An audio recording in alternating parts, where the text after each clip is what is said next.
Olá, olá, boa noite, na graça, na paz e no amor de Cristo Jesus.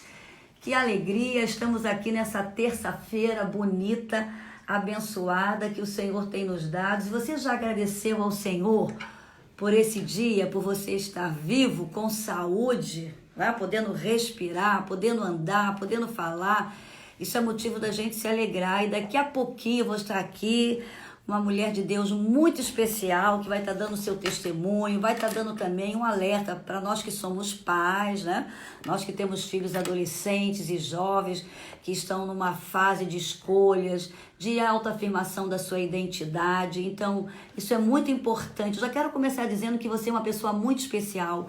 Você é amado por Deus, escolhido por Deus, e você está aqui para cumprir um propósito específico de Deus, que Ele determinou para você. Você tem uma unicidade, algo que é seu, que Deus colocou em você, Ele conta com isso. É muito lindo que Deus nos ama. E Ele diz em Jeremias 31:3, com amor eterno eu te amei, e com um amor leal eu tenho te atraído. Olha que coisa linda. O amor do ser humano é falho, é imperfeito e pode até se acabar, mas o amor de Deus não. O amor de Deus é divino, o amor de Deus é perfeito, o amor de Deus é eterno e ele nunca se acaba pelo ser humano. Ele está sempre com os braços abertos para nos receber, sempre pronto a nos perdoar, a nos ajudar. Então é isso que eu quero que você entenda. Você nasceu e você está aqui cumprindo um propósito específico de Deus. É muito importante quando a gente entende esse propósito que Deus tem pra gente aqui nessa terra, sabe? E é importante os pais ensinarem isso para os seus filhos, que nós temos um destino, nós viemos do céu, estamos aqui cumprindo um propósito e nós vamos voltar para o céu, tá? E eu vou chamar aqui a Juliana Ferron, que vai estar aqui falando um pouquinho da sua experiência, tá? Eu já vou solicitar aqui para ela poder entrar.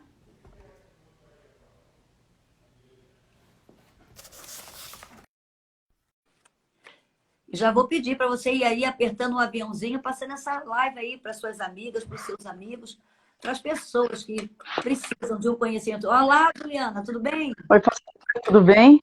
Tudo bem, Tudo na prazer. bênção. Prazer estar aí vendo você, falando com você.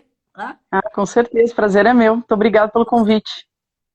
Você que tem sido aí um exemplo de um testemunho do milagre que Deus pode realizar na vida do ser humano, independente do que ele faça, do que aconteça na sua história de vida. Tá? E você lançou um livro pela editora Central Gospel, né, com um tema muito interessante, Cansei de Ser Gay, porque é muito interessante. Ninguém é gay, ninguém nasce gay. A pessoa pode estar, tá? Mas Isso, ser não. Isso é muito importante.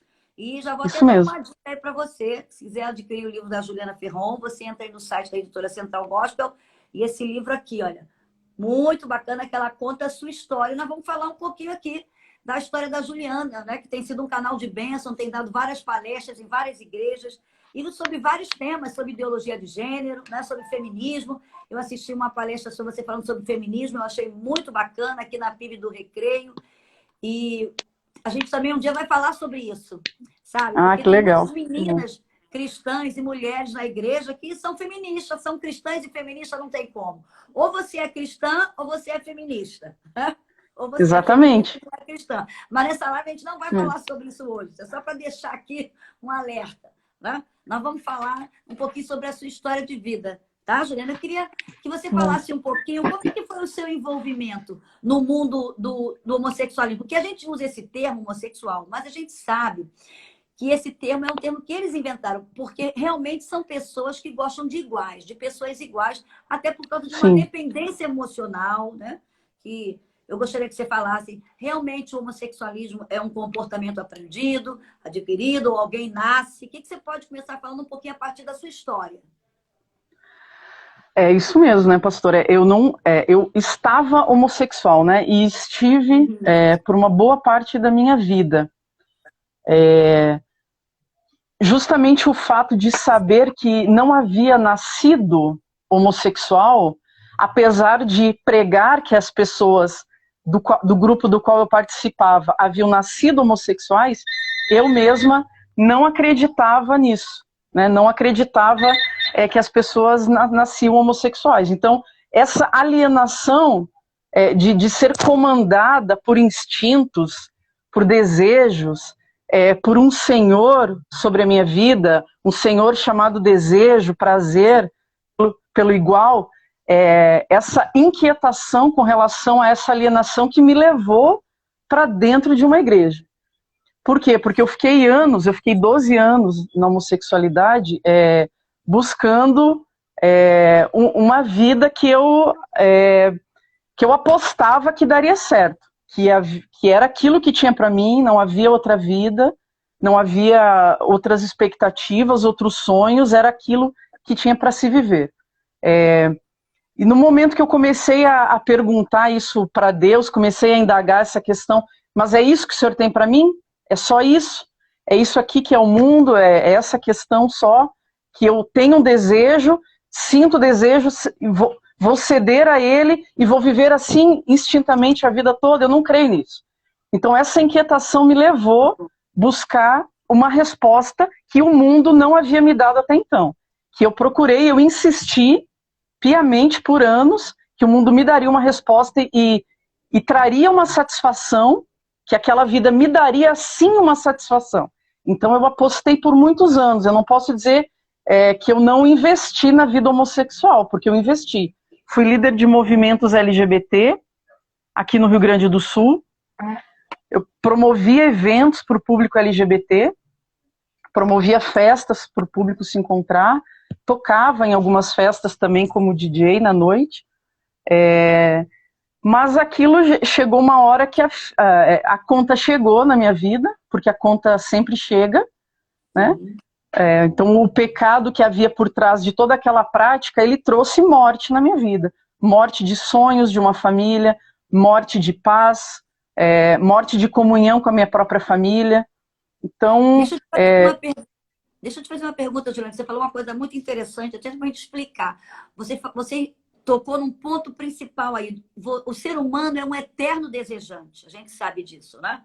E os desejos, a gente pode canalizar para algo bom na nossa vida. Mas por causa da queda que começou lá no Éden, né? Nós ficamos com o nosso interior desorganizado e o pecado passou a fazer parte de todos nós. Então, os nossos desejos também foram distorcidos, na verdade. Isso.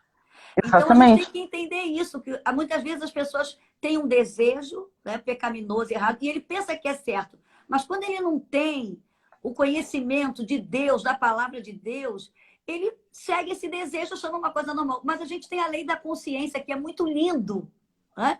Todos nós que Deus colocou no ser humano.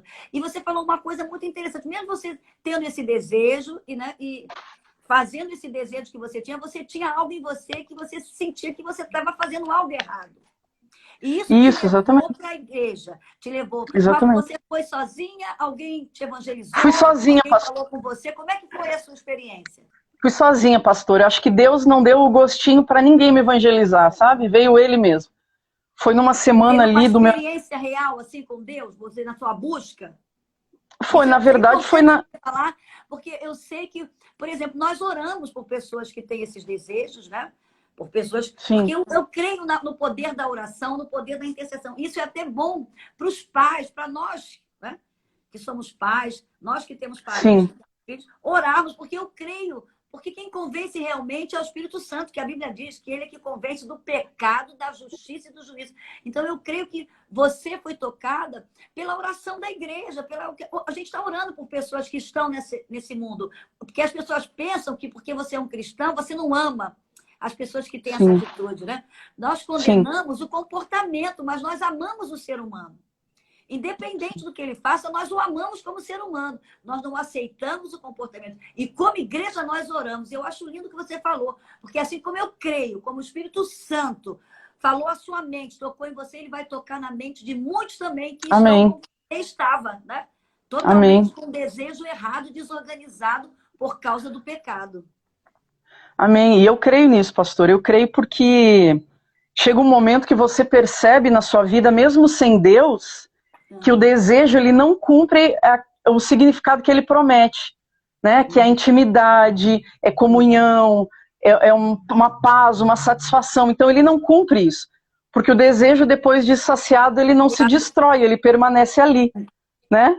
Então, nunca se saciando, chega uma hora que você cansa, né, de esperar que o desejo cumpra o que ele prometeu na sua vida, né?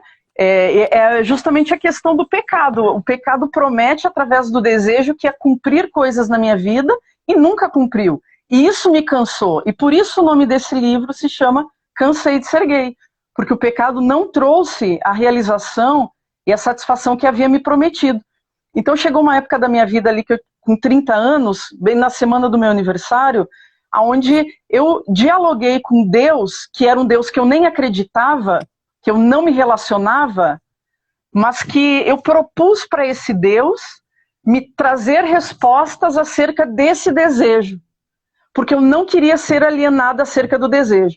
E eu me propus a ir para uma igreja por 2 meses, no qual ali eu estaria disposta a acreditar em tudo que Deus estaria me trazendo, mesmo já com os meus conceitos acerca da homossexualidade. Então, ali nesse período que eu fui por 2 meses, Deus ele começou a tirar as escamas dos meus olhos, começou a afirmar a minha identidade de mulher, porque eu creio que a homossexualidade ela está muito atrelada a uma distorção, a uma falsa identidade. E ali eu creio que tanto a cultura, o sistema, quanto Satanás se aproveitam dessa fraca identidade que nós temos enquanto infância, se aproveita para sugerir alternativas de identidades, onde você acaba acolhendo para se sentir pertencente a um grupo, porque a sua identidade, a minha identidade era uma identidade falsa e fraca, né? Fraca, de menina, eu não tinha uma identidade de mulher fortalecida. Então eu lembro que durante esses 2 primeiros meses que eu comecei a ir na igreja, uma pastora, eu acho que foi uma pastora, eu não recordo bem quem foi, chegou para mim e falou assim, Juliana, você é uma mulher. E eu falei, sou? Eu falei, meu Deus, é isso que Deus tem para mim? É isso que Deus tinha para minha vida? Ela falou, sim, Deus sempre teve isso para sua vida. Eu falei, então eu quero viver isso. Amém. Porque isso que eu estou vivendo até agora não supriu, não me trouxe satisfação, realização, nem nada. Então eu quero isso para minha vida. Que importante. Que importante, Juliana, a gente reafirmar para os nossos filhos a identidade sexual. Você é um menino, você é uma menina. Agora eu queria começar fazendo uma pergunta para você. Como é que então surgiu o seu envolvimento, né, na área homossexual? O que você percebe, se faltou algo dentro da sua casa? Como é que foi? Como é que surgiu o seu envolvimento? Até porque tem uma pergunta, depois que eu vou dar para você aqui, de mães que estão perguntando como lidar com uma criança, olha, de 4 anos, que já demonstra, olha só o conceito da mãe, que já demonstra ser homossexual, né? Porque como é que a gente já está aceitando isso, até no comportamento de uma pessoa? Ah, talvez ela já é homossexual. A gente já está aceitando como se a pessoa fosse, né? Então, como é que surgiu o seu envolvimento? Eu vou tirar aqui os comentários, até para você, porque as pessoas estão dizendo que não estão te vendo direito. Tá. Vou desativar os comentários, agora ficou melhor, que a gente te vê melhor. Então, como é que surgiu o seu desejo homossexual? Como é que se deu o seu envolvimento assim? Olha, como surgiu, pastora, foi uma busca que eu fiz com Deus por muito tempo, para Ele me trazer essas respostas de onde tinham surgido esses desejos homossexuais na minha vida. Então, eu acredito, como essa mãe falou aí, um filho de 4 anos, que não existem crianças homossexuais, né? Crianças não têm essa erotização, a não ser que sejam estimuladas. Sim. Mas existem crianças que estão refletindo comportamentos, né, de acordo com aquilo que estão vivendo.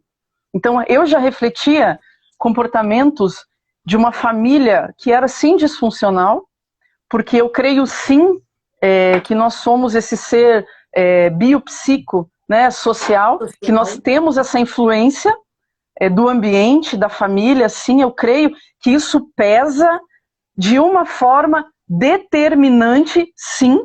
É claro que nós temos escolha no final das contas em nos relacionarmos ou não, mas eu creio que influencia a ponto de determinar um objeto de desejo distorcido no futuro desse adulto. assim como aconteceu na minha vida. O que eu apontei depois que eu vim para Cristo, que eu identifiquei, pastora, como coisas que aconteceram, causas, né? Se a gente pode citar como potenciais causas, né? Raízes de uma homossexualidade. Primeiro, uma rejeição paterna grande com relação ao meu sexo de menina, né? Uma rejeição que eu sofri ainda no ventre da minha mãe com relação ao meu sexo. Né? Meu pai desejava e ansiava por um menino e verbalizou isso para o mundo espiritual, para o mundo natural. Eu cresci ouvindo isso de todas as pessoas ao meu redor. Isso fez com que eu, com 10 anos de idade, já arrumasse trabalho, porque eu entendia que eu era o sacerdote do meu lar. Eu me coloquei na função do meu pai dentro de casa. Entendendo que aquela dinâmica familiar faltava um sacerdote, um cuidador, e eu me coloquei nessa posição de pai, de supridor dentro da minha casa. E eu estou tentando arrumar aqui para ver se as pessoas conseguem me ver melhor. Tá bem. Agora estava bem. Não sei se está bom assim, está dando para ver assim, pastor? Está dando para ver, tá jóia. Uma outra coisa que eu percebi, que foi uma das respostas que eu pedi para Deus, é uma desconexão afetiva com a minha mãe. A minha mãe sempre me amou, sempre me cuidou, sempre me protegeu, me deu tudo, mas eu não me conectei com ela na infância. Então não recebi esse afeto de mulher, de mãe, a mulher mais importante da minha vida, que é a mãe, né? Então eu cresci com esse déficit, né, emocional materno, que consequentemente me fez buscar ou tentar reparar isso em outras mulheres. Esse laço materno enfraquecido na minha infância fez com que eu também não recebesse essas referências de feminilidade. Então eu cresci muito na rua, com os garotos, com os meninos, e eu cresci muito masculinizada. Eu não construí uma feminilidade no período que deveria ter construído de uma forma natural, né, orgânica. Eu não construí. E eu percebi isso quando eu comecei a ir para a escola. Eu percebia que eu era excluída do grupo de meninas por não fazer parte, não pertencia ao grupo de meninas porque não era parecida com elas de alguma forma. Então isso me afastou do mundo feminino, da feminilidade. Isso foi algo que fez com que na adolescência e na vida adulta eu buscasse essa busca reparativa, reparar aquilo que era fraco em mim, aquilo que eu não havia construído, que era uma feminilidade natural, que deveria ter sido construída na infância. Então eu percebi diversas coisas, pastora, que eu acredito que foram determinantes para construir esse desejo falso. Porque eu creio que o desejo homossexual ele é um desejo construído em cima de enganos, em cima de percepções... De dúvidas, né? De insegurança. Isso, em cima de percepções da infância que poderiam ter sido distorcidas, que nem todas eram verdades, né? Hoje eu sei disso. Nem todas essas percepções e crenças que eu tive na infância são verdadeiras. Mas naquele tempo, naquela época, eu fui levada a acreditar que a minha autoestima era baixa, que eu era rejeitada, que eu não era feminina, que eu não era uma menina, que eu não era uma mulher. Então eu buscava na outra, na feminilidade da outra, suprir as minhas carências de mulher. Né? Então você está mostrando que geralmente, isso em todas as áreas, isso não é só na homossexualidade, é numa mulher também que é altamente dependente emocional e cada hora ela tem um relacionamento com alguém, né? Do sexo oposto. Então a gente vê que tanto no homossexualismo, né, ou quando a pessoa que é hétero, ela está sempre, muitas vezes, se envolvendo com outras pessoas por causa de uma carência emocional. Como é importante, né, você até frisar, nós que somos pais, que temos os nossos filhos, preenchermos, né, esse vazio emocional. Porque é muito importante. Aqui está um alerta para a gente. Nós que somos seres humanos, nós nascemos com 3 vazios que precisam ser preenchidos.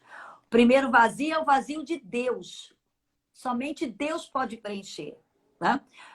O segundo vazio que a gente nasce é o vazio da mãe. Todos nós nascemos com esse vazio da mãe que precisa ser preenchido. Então, verdade. quem é pai aí, quem é mãe que está assistindo, tem que entender, como você falou.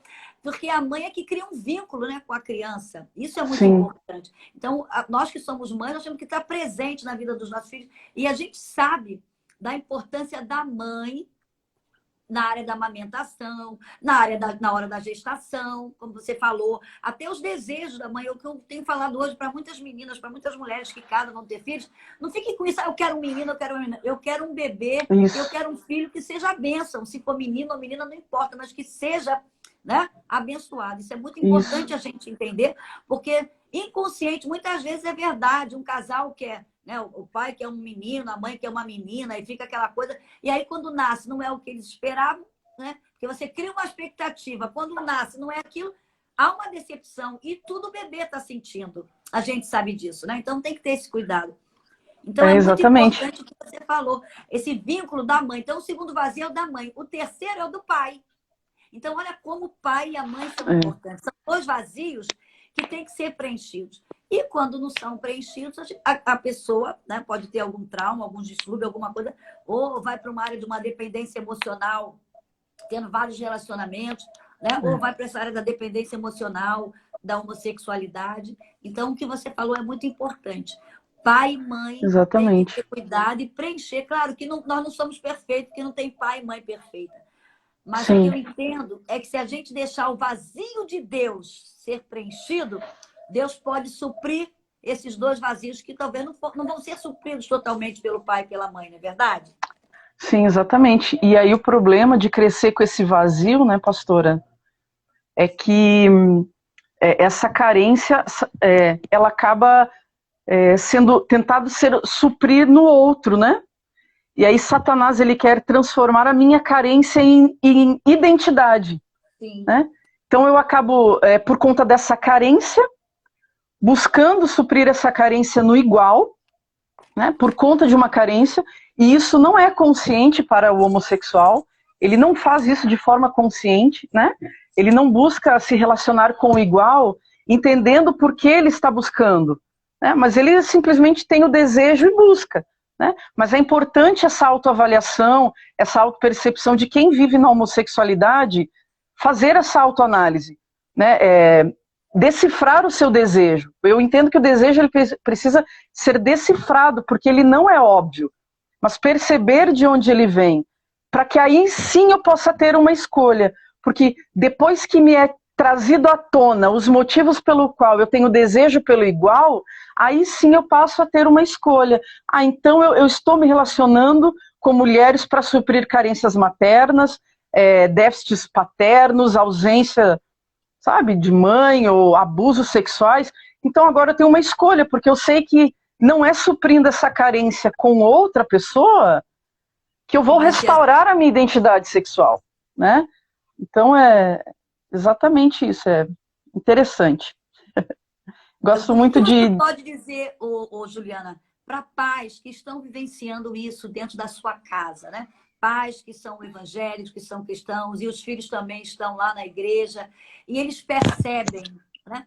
Porque os seus pais perceberam o seu comportamento, o que eles fizeram, o que você pode falar, você teve essa vivência, da sua experiência, para você falar para pais que têm filhos, que estão tendo esse comportamento, porque a gente tem sido procurado em aconselhamento por pais. E uma coisa interessante, Juliana, que a gente está vendo hoje, porque a gente sabe que pecado, né? E um abismo chama outro abismo. E o que a gente está vendo hoje, a gente está vendo que a mídia está jogando forte nessa área, tem influenciado muito, como a mídia influencia, né? A gente sabe. E hoje, com a ideologia de gênero nas escolas, incentivando, e até falando para muitos meninos e meninas que estão na sua formação, né? E estão confusos quanto à sua identidade sexual, e aí os professores falam, mas você pode ser o que você quiser, né? Porque você não tem que ser influenciado, você que tem que decidir o que você quer ser. E hoje eu tenho visto, que eu tenho atendido, muitos meninos e meninas dizendo assim, olha, Elisete, eu não sou homossexual, eu sou bissexual. Eu gosto de menino e de menina. Eu tenho experiência com os dois sexos. e eu me sinto bem e não tem problema nenhum. Então, o que você pode falar para pais que estão vivenciando isso, né? O que eles podem... Porque, às vezes, os pais, na convivência, não percebem, né? E há um ditado, muitas vezes, que as pessoas dizem assim, os pais são os últimos a saberem. Às vezes, até as pessoas em volta estão observando, mas os pais precisam estar alerta, precisam estar prestando atenção e conversar com os filhos. Hoje a gente precisa conversar e orientar, porque senão eles são orientados na escola de uma maneira totalmente errada, pelas mídias Sim. sociais que estão aí incentivando, né? Tá virando modinha hoje, não é verdade? Ser bi, ser travesti, a gente está vendo isso hoje, há um incentivo. Então, o que você pode falar para os pais? Você que atende pessoas também, que tem dado aconselhamento, o que os pais podem orientar seus filhos e estarem alerta para perceber os detalhes que vão começando a ver diferente dentro de casa? Então, eu não sei na realidade, pastora, o quanto o pai não percebe, o quanto esse discurso do pai é que ele não percebe, ou o quanto ele não quer lidar com aquilo. Não quer ver. Uhum. Não quer ver. E ele fala, é só uma fase, vai passar. E aí muitos vão para o professor, e o professor fala que é só uma fase, vai passar. Mas, na verdade, o comportamento do filho, ele está transmitindo uma informação, né? Ele está transmitindo que existe um comportamento ali devido a algumas coisas que o filho está vivendo. E se o pai não deseja que o seu filho se torne um homossexual, porque eu creio que não é o desejo da maioria dos pais ter seu filho na homossexualidade, o quanto antes intervir, melhor. Né? O quanto antes intervir na educação sexual do seu filho, direcionando ele como menino ou como menina, e nós falamos isso no início ali, porque eu creio que os pais, não colocando tudo na conta dos pais, mas uma boa parte, né, eu creio que os pais são responsáveis, sim, e eles são chamados por Deus, primeiro para verbalizar afetivamente quem é o filho. Hoje, não é óbvio que o seu filho de 4 anos, que é menino, seja um menino na escola. Justamente porque a escola não está tratando ele como menino, está tratando ele como criança. E não como o menino. Então, se ele não for identificado pela família, ele vai crescer com aquele vazio de identidade de gênero, né? Para poder estar se identificando com o que ele quiser, que é isso que ele está ouvindo nas escolas, que é o que a gente está falando. Então, eu vejo a importância dos pais em orientar, verbalizar, afirmar, aprovar quem é o seu filho diante de Deus, diante da família, diante da sociedade. Né? Para que o seu pai tenha aí, a criança tenha aí um relacionamento afetivo, o menino, principalmente com o progenitor do mesmo sexo. Isso é fundamental para que ele construa uma identidade sexual afirmativa masculina, própria, autêntica, segura. Isso é essencial que o menino tenha esse relacionamento íntimo, próprio com o pai, com o progenitor do mesmo sexo. Da mesma forma, a menina com a sua mãe, né? É claro que os opostos são importantes também, mas quando se fala do menino, principalmente a relação desse menino com o progenitor do mesmo sexo. Né? E aí, para que ele tenha amor desse pai, e amor é dado em forma de brincadeira, de tempo, não tempo de qualidade. Quem inventou essa frase, para mim, foi o Satanás. Tempo de qualidade. A criança precisa de tempo para se referenciar com o seu progenitor. Tempo de brincar no chão, de rolar, de passear, de ter brincadeiras espontâneas, de ter a presença. Os pais acreditam muitas vezes que, passando 5 minutos com o seu filho, do banheiro até o quarto, à noite, eles vão desconstruir tudo que o professor marxista construiu durante 40 horas semanais na escola. E não vão desconstruir com relação à identidade dele. Né? Então, dependendo da idade, o pai precisa conversar com seu filho com relação à educação sexual dele. Isso, na verdade, desde a infância, desde pequeno. Né? Para que ele saiba quem ele é, para que ele conheça o seu corpo, para que ele internalize introjete no seu corpo os seus órgãos sexuais, tanto o menino, o seu pênis, quanto a menina, os seus órgãos sexuais. Isso é muito importante, principalmente para os meninos tomarem banho com os seus pais, para olharem para o corpo do seu pai e falar: olha, meu pai é um menino, ele tem um pênis, eu também tenho um. Eu sou um menino igual ao meu pai.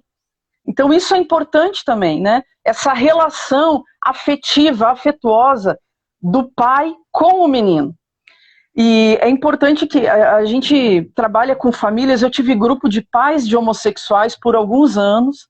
Tenho um grupo online hoje que ajuda pais e pessoas que vivem na homossexualidade.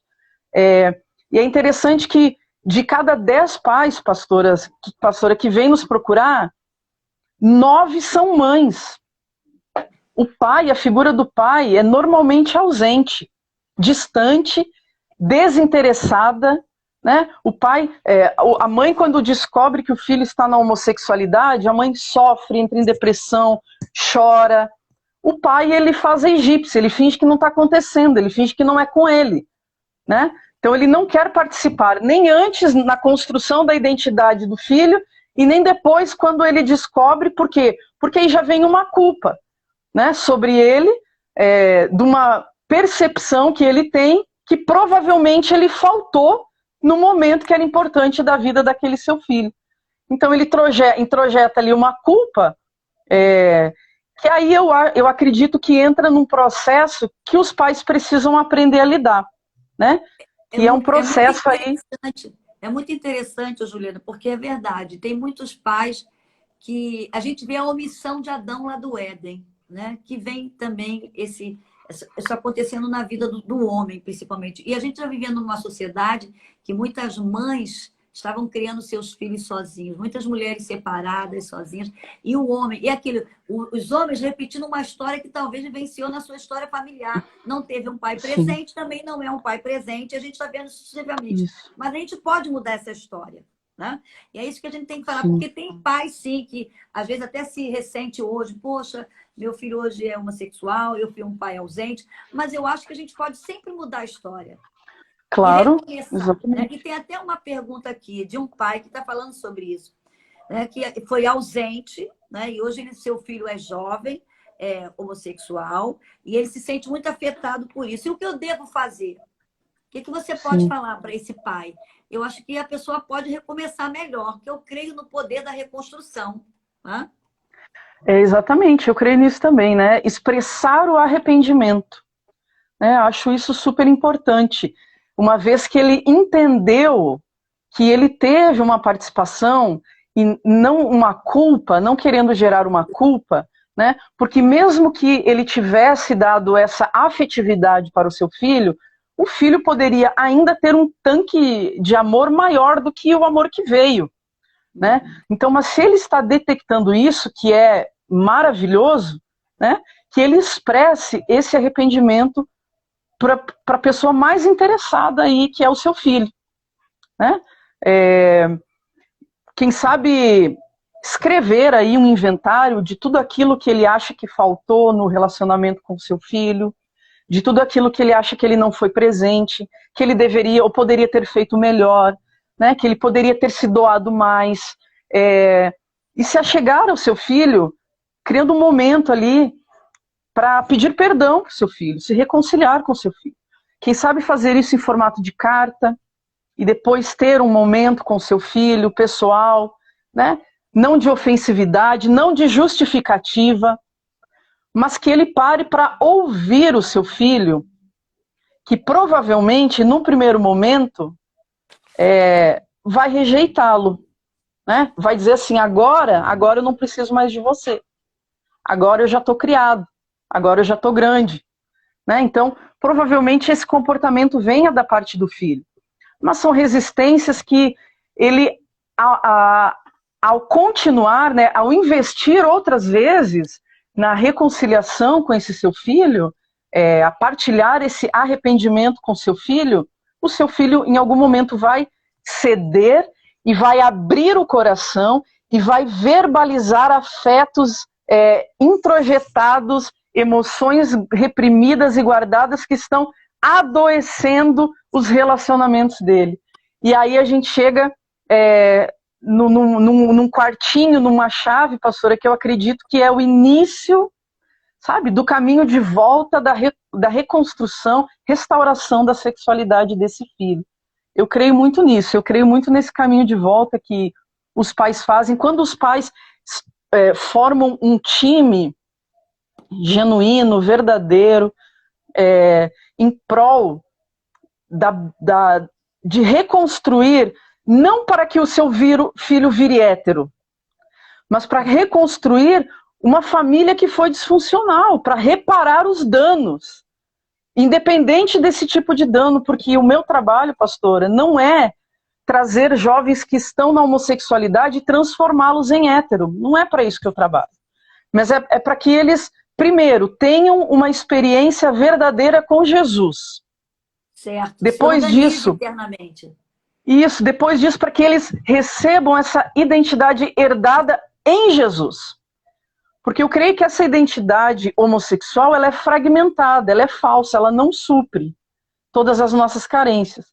Então, quando ele está aberto para receber essa identidade em Cristo Jesus, ele vai começar a desconfiar dessa falsa identidade e vai começar a rejeitá-la. E vai abraçar essa herança, essa identidade em Cristo, e vai começar aí um processo genuíno de restauração, de reconstrução da sua sexualidade. Foi assim comigo, é assim comigo. Eu não vou dizer que eu cheguei num estágio já de satisfação. Que você está falando, não é verdade? Mas é um processo. É muito interessante, você falou uma coisa muito interessante para, por exemplo, pais que muitas vezes, quando recebem essa notícia, quando o filho vem e fala que é homossexual, eles passam a ter uma rejeição até inconsciente, eles nem percebem, né? Pelo filho. E isso só atrapalha o relacionamento, só vai interferir mais ainda no relacionamento. Então, os pais têm que pedir a Deus essa sabedoria, esse discernimento espiritual, para fazer o que você falou realmente, reconhecer, chegar para o filho, pedir perdão, conversar, e o que eu posso melhorar, em que eu posso mudar, vamos melhorar o nosso relacionamento. Eu estou aqui para te ajudar, eu estou aqui para te apoiar, né? Como pai, eu amo você, eu não aceito o comportamento, mas eu amo você e quero investir na sua transformação, na sua mudança. E eu creio muito no poder da bênção dos pais sobre a vida dos filhos, na verdade. Porque a gente tem experiência disso. Eu fiz muita entrevista com o pastor Joy de Miranda, né? Você lembra? Sim, meu querido meu amigo. E ele sempre falava, Elisete, uma das coisas que mais me motivou quando eu estava na Itália, quando eu estava vendo uma vida toda errada, quando minha mãe ligava e falava, Joyde, você é um homem de Deus, você é um filho que Deus me deu e eu tenho certeza que eu vou ver você se casando, eu vou ver você tendo filhos e eu tenho certeza que Deus vai fazer uma transformação. Ele disse que palavras ficavam na mente dele, mesmo lá ele estando no mundo errado, fazendo as coisas, mas de vez em quando o Espírito Santo trazia aquilo à mente dele, a palavra da mãe, né? A oração da mãe, a mãe sempre falando, e no momento certo, na hora certa, o milagre aconteceu. Né? Exatamente. Então, os pais têm que ter esse cuidado, né? De chegar para os filhos e realmente pedir perdão, né? Falar, meu filho, eu quero ajudar, o que eu posso mudar, o que eu posso fazer para te ajudar. E dar sempre uma palavra profética e orando por esses filhos. Porque a gente tem que crer no poder que o mundo espiritual determina sobre o nosso mundo emocional, sobre o nosso mundo físico. Isso é muito Exatamente. Né? Exatamente. Eu falasse, então, você falou realmente, porque isso é um processo. A gente está sempre, como ser humano, tem que estar se autoanalisando, porque, por exemplo, a gente vê que a pessoa que gosta de um igual, né, que ela tem essa fraqueza, ela tem que lutar contra isso, como a pessoa que é hétero também tem que lutar, né? Para não ser levada. Exatamente. Porque o pecado é inerente ao ser humano. Por isso que a Bíblia diz, exatamente. Né? Sede Exatamente. sóbrio, vigiai, porque o diabo, vosso adversário, anda ao vosso derredor, procurando a quem possa tragar. Então, todos nós temos que estar vigiando o tempo todo, porque o pecado é inerente ao ser humano, e a gente, cada um numa área, numa fragilidade. Né? Então, queria que você falasse um pouquinho da sua experiência, como foi a sua conversão? Você teve esse encontro com Jesus, mas houve um processo de restauração na sua vida, porque às vezes eu atendo também pessoas que vieram dessa vida e falam, Elisete, tem dias que eu sabe, quase que eu cedo, e tem dias que isso fica na minha mente. Então é uma batalha, né? Como o hétero também tem a batalha dele. É. E a gente sabe, pessoas que são viciadas em pornografia, né? Porque eu vejo assim, o Sim, inimigo, ele sabe a nossa fragilidade. E ele vai atuar na nossa fragilidade. Então, todos exatamente. nós temos uma luta constante da carne com o espírito, não é verdade? E a gente tem que Exatamente. estar alerta e vigilante. Então, conta um pouquinho para a gente, você se converteu, mas foi um processo, né, na sua libertação, na sua restauração. Como se deu isso? Foi um processo, exatamente. Desde o início que Deus começou a me trazer respostas, porque eu acho que a gente não pode se acomodar frente às nossas fragilidades, mazelas, traumas, né? Eu acho que tem coisas que aconteceram, então fazer as pazes com esse passado, fazer o caminho de volta, né? Perdoar as pessoas que deveriam ser perdoadas, se perdoar, pedir perdão a outras, tudo isso aconteceu, foi gradativo, foi importante. Juliana, Entender. só um minuto. Você passou por um processo de aconselhamento, de Não, restauração? nada, Você pastor. não, você sozinho Nem mesmo, sem discipulado, Deus. É. sempre eu e Deus. Nem discipulado, nem psicoterapia, nem aconselhamento pastoral, nada. Desde o início foi sempre eu e Deus, eu sempre buscando as respostas em Deus para o meu comportamento, para os meus desejos. Inclusive foi Deus quem apontou o que havia me causado o desejo pelo igual, foi Deus que me apontou, não foi uma palestra, não foi um livro, foi Deus que me mostrou as minhas feridas que precisavam ser curadas, de apego, de déficits, de traumas, de abusos emocionais, sexuais. Foi Deus que me mostrou tudo que deveria ser reparado, né, para que eu pudesse, então, não me sustentar mais em cima de enganos, né? Porque o que me levou para uma igreja foi uma vida de engano, o que me levou para dentro de uma igreja foi uma vida de engano. Então ali Deus começou nesse processo de retirar as mentiras que eu havia construído acerca de mim mesma, da minha identidade, de ser desejável por um homem, de ser um ser desejável, um ser amável, né? Porque a rejeição causou isso em mim, a sensação de não ser desejável, não ser amável. Então qualquer ser humano que me demonstrasse o primeiro afeto, eu me apegava, aí eu entrei em relacionamentos de dependência emocional muito grandes, para suprir essa carência, e fui vendo ali essas lacunas, essas falhas, essas mentiras que estavam dentro de mim, fui trabalhando nelas, pastora, uma a uma. Né? A própria falta da feminilidade, isso é algo que eu trabalho até hoje, né? Não é algo. Hoje eu já tenho um contentamento acerca do meu estereótipo, do meu comportamento. Por quê? Porque eu fiquei 30 anos reproduzindo um comportamento masculino. Então eu sei que não é da noite para o dia que eu vou me tornar uma perigóspel. Né? E não vai acontecer. Não vai. Eu acho que eu já cheguei num nível que Deus já gerou em mim um contentamento acerca das minhas, do meu estereótipo. E eu estou contente com o que eu alcancei. Mas a igreja, ela cobra muito, né? Não digo a minha, a igreja, no geral, ela cobra a mudança no estereótipo. Eu lembro que muito eu era cobrada com relação à maquiagem, ao cabelo comprido, porque eu tinha cabelo raspado, roupas masculinas, roupas de homem. Então, muito eu era cobrada acerca do estereótipo. Mas, na verdade, o problema estava dentro. Né? As questões eram internas, né? Não eram externas. Então, eu via a igreja muito preocupada com essa parte externa e não preocupada em mudar o entendimento, né? O meu entendimento com relação a Deus, com relação à família, com relação à feminilidade.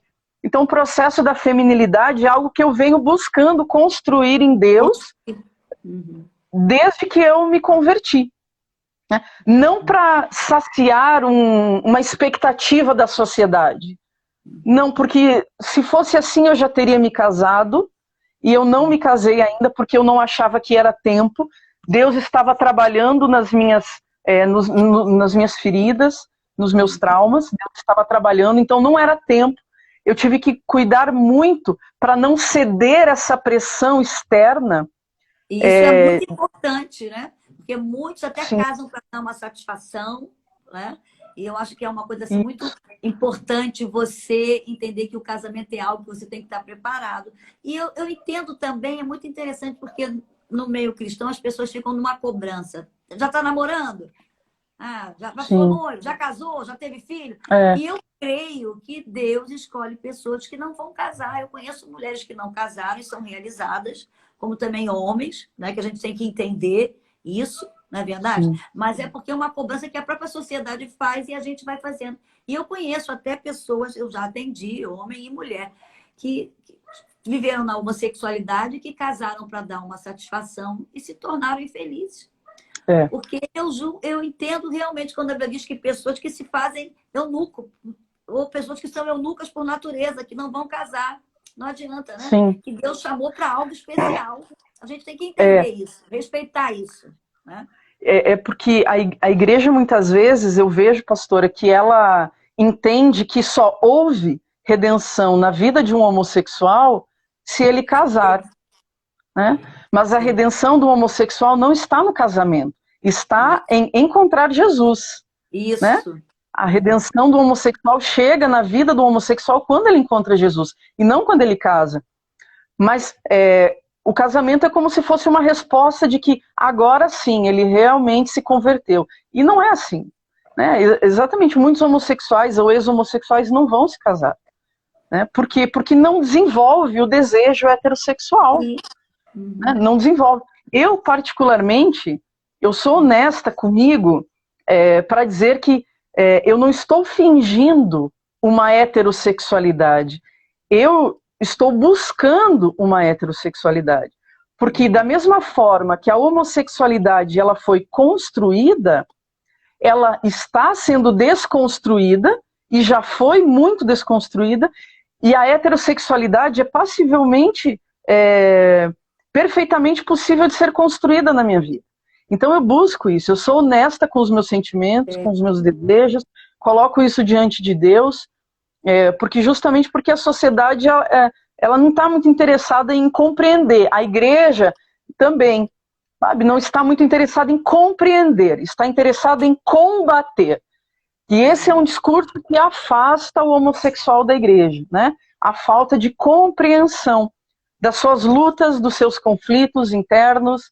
E aí, como tu bem disseste, né, pastora, tanto a homossexualidade quanto a heterossexualidade, elas são caídas, né?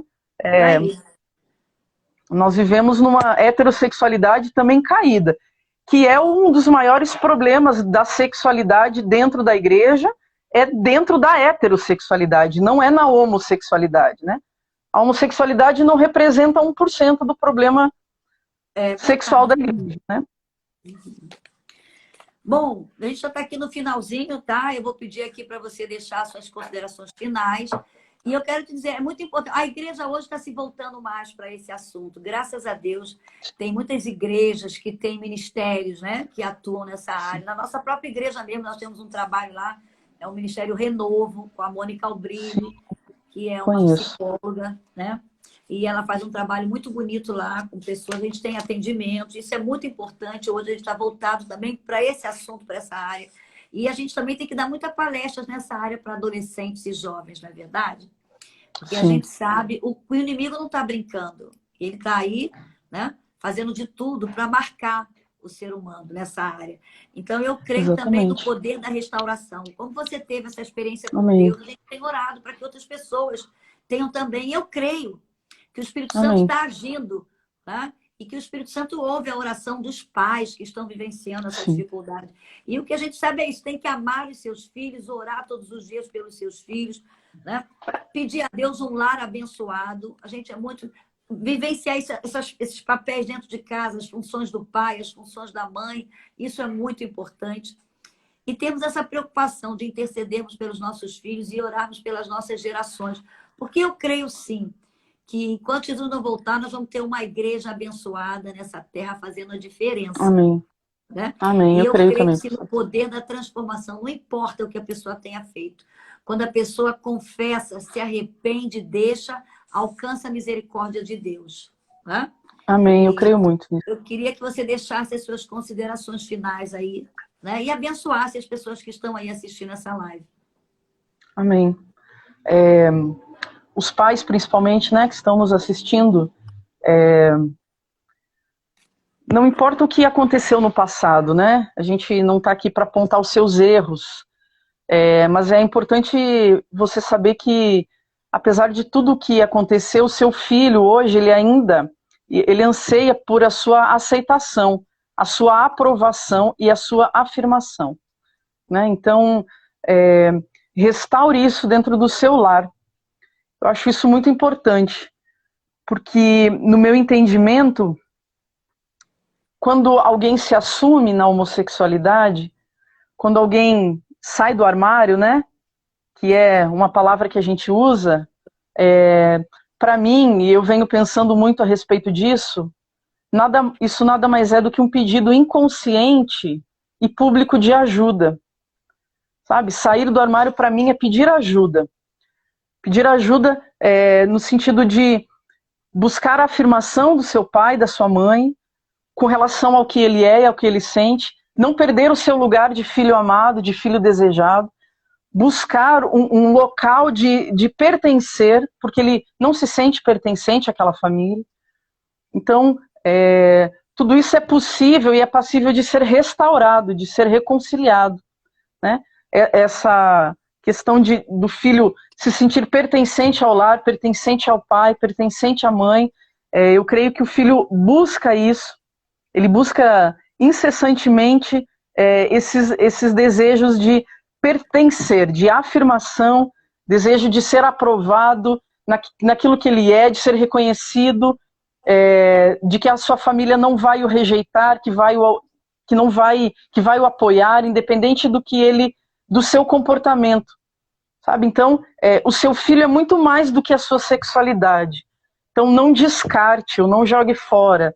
Lide com os seus desgostos, as suas frustrações, que são normais, né, as suas decepções de um filho programado, que não foi tudo aquilo que você esperava, para que você consiga amar o filho real, o filho que se apresenta, que tem as suas particularidades, seus comportamentos, né, mas que precisa, necessita e anseia pelo seu amor, pelo seu afeto. Né? Então, não jogue ele para o mundo, essa é uma batalha de amor. Né? Será que nós, como família, como pais, nós estamos amando, incluindo mais do que o mundo? Então, isso é uma batalha de amor e nós precisamos vencer essa guerra. Eu oro para que as famílias sejam restauradas, eu creio muito no poder da oração, a minha mãe orou por mim muitos anos, a minha irmã também, então eu creio muito que Deus ouve a oração, e enquanto Deus ainda não respondeu, faça a sua parte, tenha o autocuidado, não adoeça, se cuide, viva a sua vida, não centralize o pecado do seu filho, não coloque como central na sua família, não se torne um codependente do pecado do seu filho, né, mas continue o seu relacionamento saudável com Deus, com seu esposo, com seus outros filhos. Amém, pastora? Muito obrigada pela Amém. oportunidade. Foi um Que prazer estar Deus te aqui com você. abençoe, Juliana, que você seja um canal de bênção aí para muitas pessoas e que Deus possa te direcionar a cada dia em todas as áreas da sua vida e conceder o desejo do seu coração, tá? E eu vou Amém, finalizar aqui pastor. falando do seu livro que você lançou pela editora Central Gospel, com o tema Amém. Cansei de Ser Gay, que você conta um pouquinho da sua história, né? Se Amém. alguém aí quiser Glória... adquirir, é só entrar no site da editora Central Gospel, você vai poder adquirir e ler a história aí da Juliana. Que Deus abençoe você, Juliana, Amém. que Deus abençoe a sua família e abençoe você também que está aqui nessa live com a gente. E se você tem algum filho assim, eu já dei o recado. Ame seu filho, ore pelo seu filho, profetize sobre a vida dele, que ele é uma bênção, está aqui para cumprir um propósito de Deus, que nós cremos, né? Que a glória da segunda casa pode ser melhor do que a da primeira. Então, a gente tem que amar realmente. E guarde esse texto aí, que diz que com amor eterno eu te amei e com amor leal eu tenho te atraído. Deus está sempre nos atraindo. Ele não deixa de nos amar, ele está sempre de braços abertos. Ah, quero dar um anúncio aqui que amanhã também vou fazer uma live com a doutora Esli, né? Nós vamos estar falando aqui sobre dependência emocional, tá? E ela vai falar um pouquinho sobre o MDR, que é um método também de atendimento psicoterapêutico, que é uma bênção. Olha, que Deus abençoe. Amém. Tá, Juliana? Um abração. Muito obrigado, pastor. E a todos vocês aí, um beijo. Obrigada.